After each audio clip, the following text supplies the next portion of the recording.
and welcome to another episode of Wind, Waves and Wells with Joe. This week's episode, sometimes I've noticed when I'm speaking to people and I just feel the intelligence or the experience ooze out of them, and Dik Barton was certainly one of them. An incredibly experienced person, both in the oil and gas industry and the other energy industries, but also with his time on the RMS Titanic, where he had over 22 dives alone. We speak a little bit about his time in that and his thoughts on the Titan as well, along with his extensive experience throughout the oil and gas industry. Places like South Sudan, Sri Lanka, and plenty of others, which I didn't even realise there was things going on there. So please do enjoy this one. This is a cracking episode. Hi Dik, thanks a lot for coming on the show. Yeah, good morning to you, Joe. How are you doing? I'm very good, thank you. Dik, do you want to just go through your background a little bit, who you are? Yeah, briefly, in a nutshell, it's quite an eclectic evolution. So I started off life as a commercial hard hat sat diver, and then transitioned after a few years of that into the military. 14 years in the military, in the parachute regiment, and then lastly in the intelligence services. Then after that, retired from the military in Hong Kong, where I was recruited to be the director of operations for RMS Titanic, as the director of operations to dive the wreck site and run the operations, which I did for 7 years, living in the States and traveling the world, picking up 9,500 artifacts on the seabed, 22 dives on the wreck, and then moved it from there, from transition into maritime security prior to and post that event obviously in Southeast Asia, then also into then the health and safety industry, where I retrained and requalified myself into oil and gas predominantly. And that really has been my mainstay in risk management, and had run my own company doing that during that period until date. I also then formed a medical device company, which we actually produced and designed a medical limb splint and a family of rescue stretchers as well, which are quite exciting. So, yeah, it's been a busy few years. Yeah, certainly a busy man. Your time in the oil field, what kind of led you into that? So it really was the right time, the right place. I'd spent my life doing risk management in different guises and different applications around the world. But fundamentally, obviously, there's a need for health and safety. I had a good, strong background in assessment and basically managing risk, and thought I'd do it formally. And there was a definite need at that time for health and safety in the industry, and basically got very lucky going out to India and Far East. And I take it that's obviously that was after the Titanic adventures, was it? Yeah, I was, absolutely. Yeah, that was my next move. Titanic stopped because we basically went from being expeditions to exhibitions, and I'd been around the world so many times on exhibitions that it was time to stop doing that. And the expedition bit was what I liked as well. So that was the most important aspect for me, the most exciting part of it. Yeah. How much do you think you took from your time in the military with you offshore?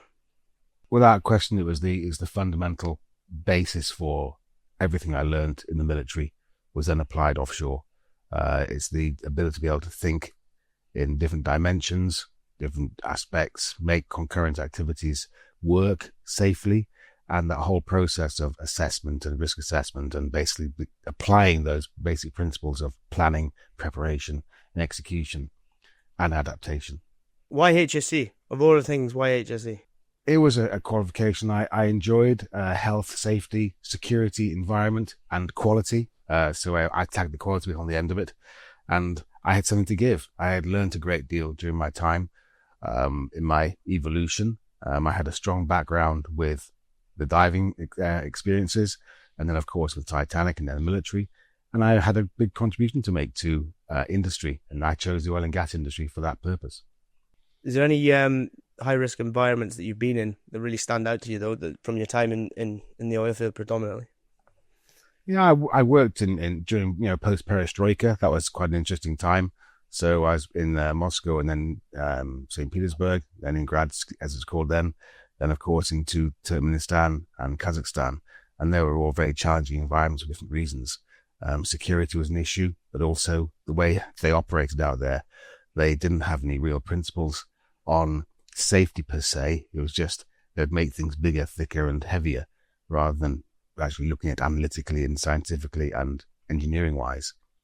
And then, of course, into Southeast Asia, where it's very, very tricky as well. Again, that cultural blend of safety and expectation, you have to manage those requirements. I obviously before you came on, I asked for your CV just so I could get a bit of an understanding of your background. I noticed you can speak Russian. Did you pick that up out there, or is that something you kind of learned prior to going out there?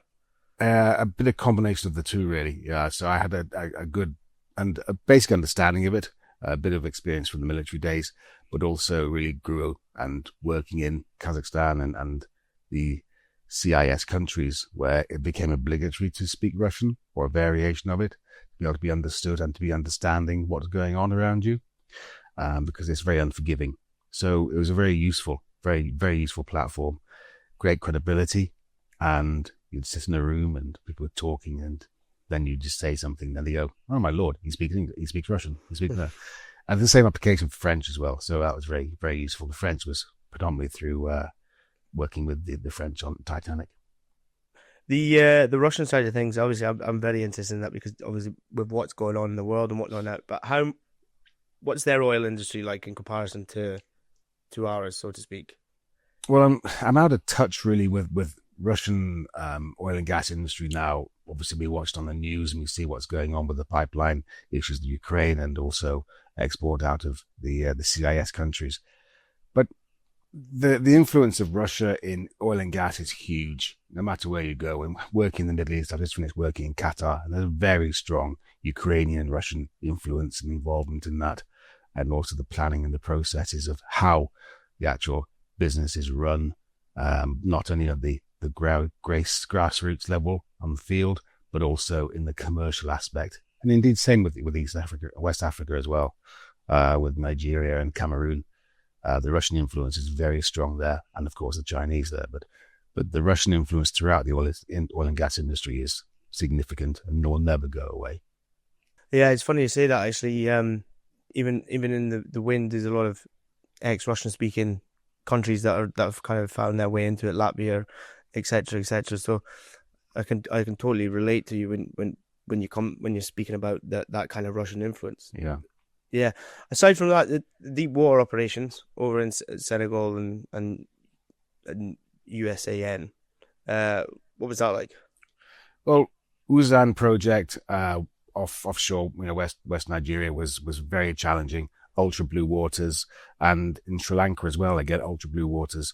Challenging of drilling off there was huge logistically. Sri Lanka was difficult because of the environmental challenges. We were working in a UNESCO protected site. It was a fishing area. It was very, very complicated. It was just post the Civil War, and the remnants of that was still very, very evident, and how people were operating.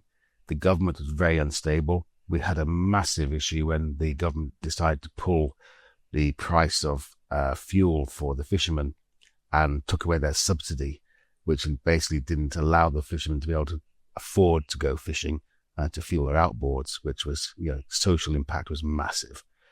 We were deemed to be part of that, so that was an issue we had to deal with. So the health and safety side also permeates very much into the CSR role as well, which was very interesting.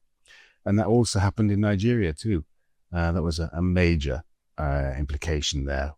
When offshore, and I was offshore for the best part of 12 weeks, I think it was, Nigeria, which was a long hitch.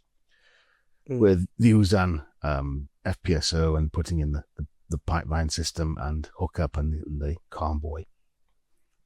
What was your experience like in Nigeria, in a nutshell? I would go back, but I'd go back under different terms.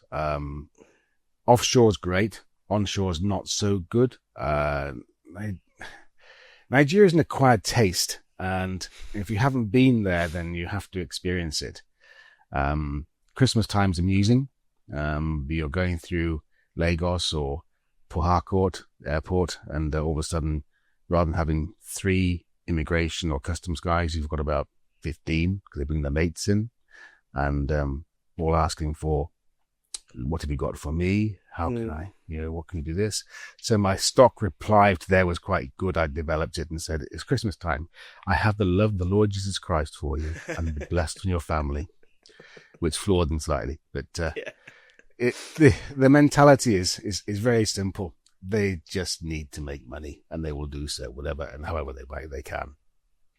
We have the same thing in Cameroon, and we had World Bank funded massive infrastructure projects, putting in road systems, communication systems from Yaoundé, the capital, down to the southwest or down into Douala. So it started off with billions of dollars. By the time it's actually awarded, it's down to $500,000, and the contract's expected to deliver the project. So unfortunately it's a common theme of creativity, manipulation of funding. What do you think? In all your years offshore, what do you think's changed the most in the way that safety is now approached? Well, I'm old enough to remember how the very first APITO systems were introduced and how offshore North Sea changed dramatically very quickly with the advent of oil and gas, health and safety. And it became so restricting and so difficult. You couldn't do anything without having to fill out a risk assessment form or a process or some kind of procedural documentation, and very debilitating. And that sadly has now become even more so, less archaic, more sophisticated, absolutely. But the expectation to do a job or to get something going has become very, very tiresome, very hard work, and makes it very difficult, because the ingenuity and the flexibility and the competence of people out there in the health and safety or the operators or the engineering world is amazing. They're very competent, able people. And that ability to be able to operate independently and have some kind of flair is just suppressed through procedure and process. It's a great shame. And I don't think it makes it that much safer, to be honest. I think people are focused in the wrong direction. Do you think we're kind of heading down the wrong path in some extent then? I think it could be made easier. I think like life out offshore is not so bad. Again, it's a mindset, a mentality, but it's about accepting those norms and procedures and the expectation of the operators, the OAMs or whatever they may be on board. The hierarchical system is now, say, very much hamstrung by procedure and process. Everybody has to have a degree now to go offshore. It's absurd. It's absolutely madness. There's no formal apprenticeship process or system. And you look at the job applications, job descriptions, you must have a degree in risk management or a diploma in NEBOSH and so on and so forth.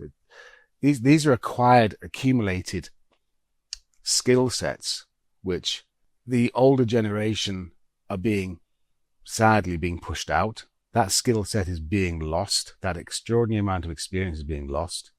Everybody wants to be a manager. Everybody wants to be in control and paid $1 million, and nobody's prepared to start at the beginning and bottom and work their way up. And it's very, very disappointing. I find it very, very frustrating. I'm probably at the wrong end of my career to be objective over this anymore, but I've seen a certain change for sure. And also the rates. Yeah, the rates is, I think that's a problem, especially in the North Sea at the moment. There's a big problem with rates. I think that's felt right through the industry. But again, you've totally hit the nail on the head. I've noticed it now more. Obviously, I've left oil and gas, gone into wind, and I noticed the people in higher positions. And I spoke to someone about this a few weeks back, and I can't take away from the vessel I'm on at the moment. For example, both OCMs I think are younger than me, and I'm only 32. Mm-hmm. They've offshore experience is I think half of what I've had, but they both got degrees, and they're in positions of massive authority. And don't get me wrong, both really good, but you can, and I spoke to someone else, but if something goes wrong, and these guys are under fire for it. I mean, how the experience there is really what would come in to deal with situations like that. Yeah, we talk about the blame culture, and we advocate, there's no blame culture offshore, and everything's level playing field, and we work through it properly, and we do the due diligence, and we have systems, processes, checks and balances, etc., etc. But as they say, it does roll uphill as well, and it doesn't just come down one way. And people are terrified for their positions, and they're not.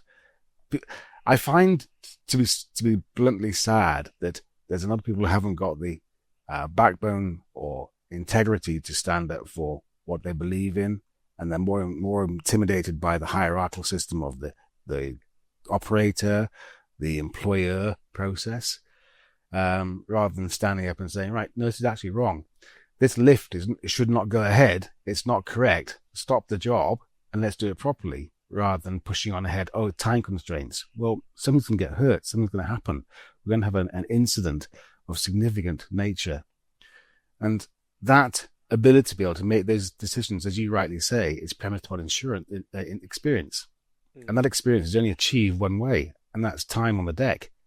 Time out there doing the job, whether you're on it doesn't matter, jack-up FPSO or a vessel. It's irrelevant. The fact is, you have got that credibility of a background experience and knowledge, and you can bring that knowledge to the party and advise, because, you know, a lot of us are HSC advisors, and there's a clue in the title. You're supposed to give a indirection on what's going on.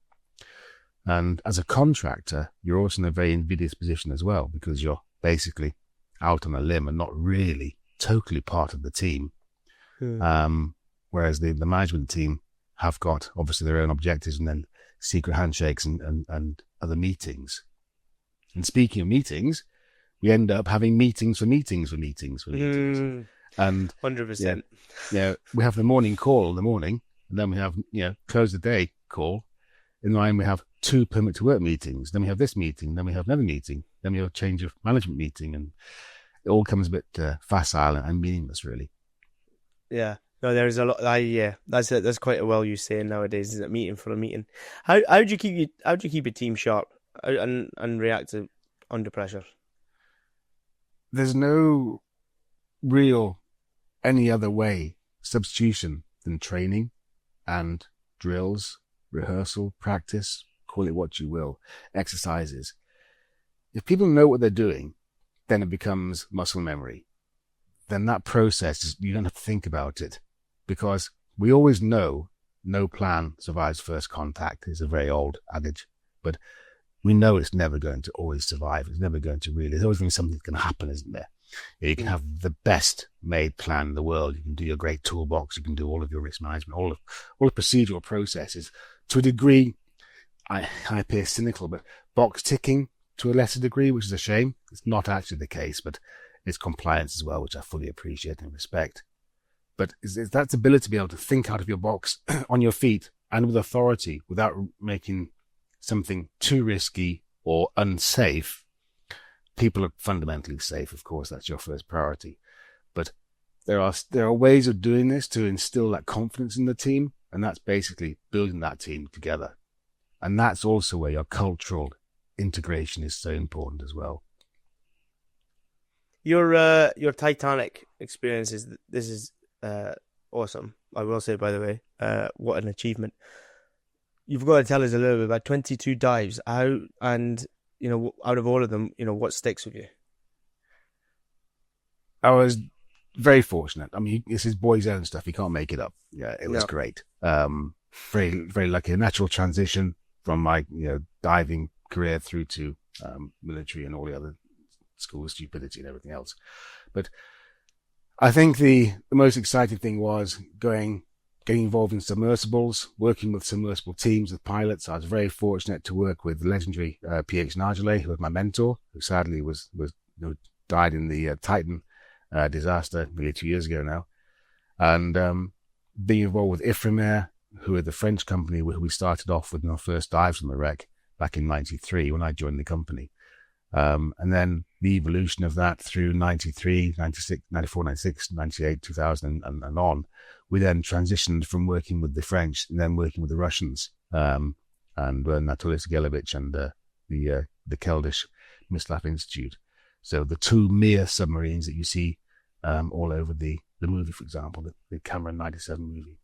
Yeah. So again, Russian was always useful there as well, working with the guys. And that was a good credibility on the deck and also in submersibles. But you ask about what's my experience. I think your iconic first dive, of course, is the most memorable. But once that's done, you arrive. So you've got 2 hours transition to the seabed. Prior to that, you've got about 2 hours preparation pre-dive. So you've already been up for a good while before you actually get down to the seabed, 2.5 miles down, 3,842 meters. And I was very lucky to have that view, which you see behind me now, of the bow. And you go, wow, this is incredible. But then your work mode kicks in and you think, we're here for a job.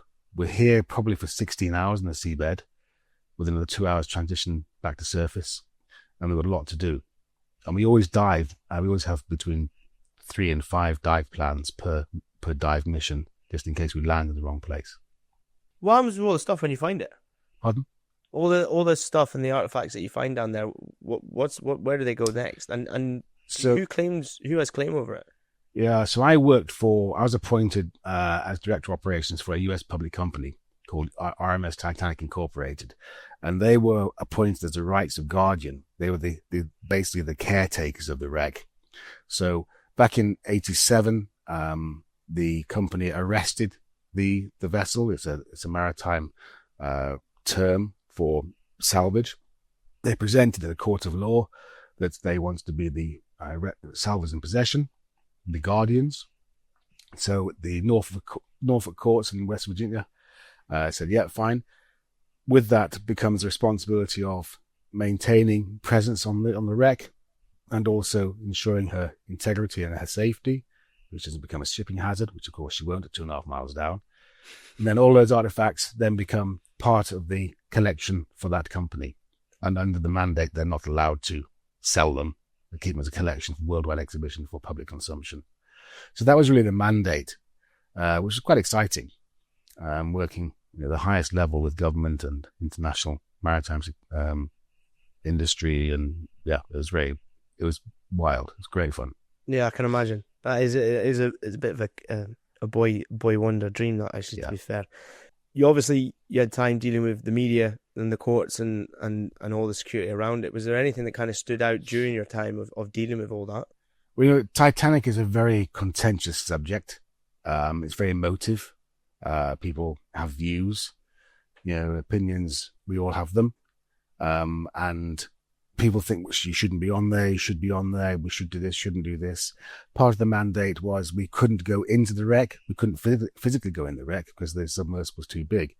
But we weren't allowed to take items off the wreck, just from the wreck site itself. So it's very, very emotive in that respect. So it's constantly being challenged legally, the position and the authority of the company. We had to go to court a number of times in North Virginia, where we had to present to the court certain findings because we've been challenged by other third parties. Because that was quite good. So we were presenting our case as subject matter experts because we were qualified.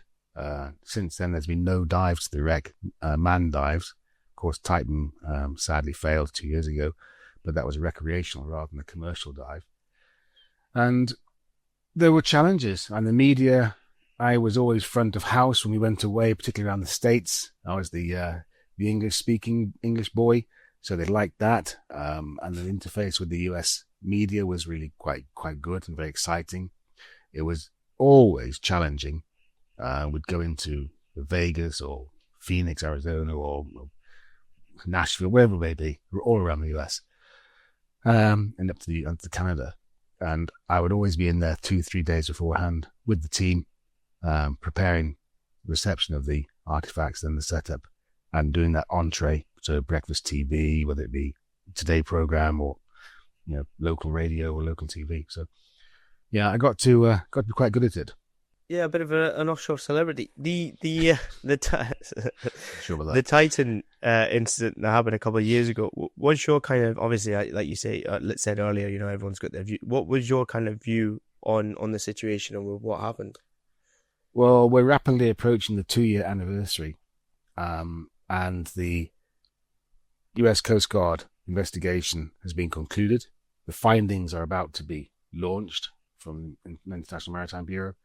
And the initial responses were it was just inappropriate vessel. It wasn't documented correctly. It wasn't certificated. It wasn't inspected. It wasn't compliant. It wasn't a lot of things. The fabrication of the actual vessel using the materials they use, which is a combination of titanium and rolled carbon fiber. It's very hard to glue those two together. metal to metal works there because they're bolted, but to bond two of those types of products together is difficult. The biggest challenge with those kind of depths, but 2.5 miles down, there's 6,500 pounds a square inch down there. And that's the equivalent of 2 adult elephants balancing on your thumbnail. So it doesn't take a great deal for the structural integrity of the vessel to be compromised. And don't forget that, as you well know, working offshore, that pressure loves straight lines. Anything round or spherical, it can't get a grip on. So that was a contributing factor to one end of the submersible. The Titan was hinged, which was the ingress access hatch, which is not ideal. The previous dive, 2 years, it suffered a probably catastrophic failure and wasn't re-examined or recertificated. There was a lot of, join the dots up, there was a lot of things always going to go wrong, sadly. Yeah, unfortunately, a bit of a Swiss cheese effect, was it really? Absolutely. Yeah, typical risk management. We learn so much, don't we? The classic Swiss cheese, all the lines joined up. Well, unfortunately, in this situation, the South Sudan, how did you find yourself there? So we were doing a job for Petronas, so they were selling off their assets. And it was my second time to Sudan. I'd been to Sudan when it was Sudan, then it became North and South. And South, again, just post the war, was just a travesty. 4 of the fields were huge. One of the 4 fields was out of bounds because of the amount of ordnance lying around, a lot of UXB around, no access allowed at all. And the quality of the field management was shocking. Coupled with environmental disasters. So they were then at that stage, I think, in their 3rd or 4th sequential year of huge rains, flooding, and ensuing that with famine. So what were cattle farmers couldn't do so. They all then had to live behind a bunded area, which was UN driven, and these UN driven villages were basically people living off catfish. The terrorism side was huge. The warlords were at their best. A cow would represent in the region of $500 to $1,000 in asset value. So that the cattle rustling was massive as well. It was a very, very big industry. Young kids, you see typically 10, 12 carrying AKs around. It's pretty brutal. And then with the environmental implications, then the health environmental applications, it's just a nightmare, an awful place to be. The illness levels were very high through toxic waters, bilharzia, and other similar waterborne diseases. Great number of volunteers working out there, but often misguided. And at the end of the day, the oil and gas industry prevailed. And they just wanted to look at and evaluate those assets. We had, some of the filtration ponds and the filter beds were overrun. So hundreds and thousands of litres of black oil just everywhere. Yeah, disaster. And I don't think it's changed much. I don't think it's going to change much either, really. So I take it they do have, albeit a bit of a mess, there is a bit of an oil industry there, although it sounds like it's incredibly corrupted as well as chaotic. Well, the production, I forget what the rates are, the volumes produced now, but it's quite significant, even, just post-war. But the main export line to Port Said crosses into North Sudan, and that's a ransom strip. So there's also issues there commercially. So the whole thing, the lunacy of it is that North and South Sudan is just 2 families, Christian and Muslim. And they just can't agree to agree. And as a consequence, the territorial divide and all of it that goes with it. What's the look ahead for Dik? What's the plans? What have you got going on at the moment? Obviously your CV's brilliant. I will say that. And you seem to have plenty going on. But what's the forward plan for yourself? Well, I'm getting to the age now where going offshore, oil and gas is challenging. And also certain countries won't give visas anymore when you're the 60 years point. And I've moved into wind. I'd like to get very much more involved with wind. And I think that's very exciting. I think there's a lot to be learned, and I think it's a great deal I can contribute to the wind industry. The GWO qualifications are all behind me now, which is quite useful to have. But I also set up a medical device business, I touched on earlier, and that is really beginning to take off. So we now have a very exciting limb splint, which we've devised utilizing expanding foam polymers, a one-off limb splint, and also rescue stretchers, which are also now being certificated and being used for oil and gas industry, and also maritime, both commercial and yachting in the recreation industry, and also wind. So we're very keen to start promoting Armatrex and our products there, plus working with Titanic exhibitions. I was just going to ask, is that still going to be something you carry on doing, is working with the Titanic still? Yeah, I work with a company called White Star Heritage. They're a tremendous, very entrepreneurial, forward-thinking exhibition company. Done a number of national exhibitions around the country. Just finished off in Leeds, very successful exhibition there. And the White Star Heritage have got an exhibition starting in Manchester at the end of July, running for a month. And they tell a great story about the Titanic, obviously the building of it, its history, its evolution, going to sea, the sinking. And what I do working with the team is bring the dimension of the diving to it, the seabed operations, deep sea operations, a recovery, working that austere environment and all of that fun. So it's just a new aspect, a new lease of the Titanic story from my first-hand experiences. What do you think, advice for youngsters or anyone trying to get into HSE, what would it be? The situation now, as we touched on before, dictates the fact that you have to have certifications, qualifications, and so you should, and that's quite correct. Do you need a degree? I would argue not. I would think, again, we come back to that same discussion we had about experience, boots on the ground, time on the ground, and learning the job. But I don't see any real dramatic change in the industry by perception and by demand. So I think you're going, as a youngster, there's always going to be fun offshore. It's always going to be an exciting, challenging world environment to work in. Of course it is.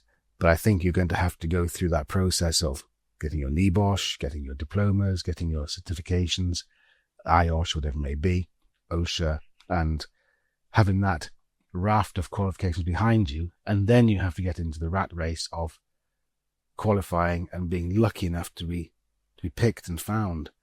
And that's, again, coming back, that's where the older generation can help and mentor that and bring on young champions and young futures of industry. And that bridge seems to be lost. That whole entree process has seemed to have just faded away, sadly. I have a question to ask everyone who comes on the show, and I'm going to ask you the same as well. But if you had your time again and you knew exactly what you do now, would you still go down the exact same path? 100%. Not even. Yeah, I thought that might be. I hoped I'd be a little smarter and be a little more sophisticated, probably a little more selective, perhaps. But as a conceptual process and what I've done, and bear in mind a lot of things of what I've done have never been a plan. They've always just been evolution. They've just been, by association, or right place, right time, or wrong place, wrong time, whichever we look at it.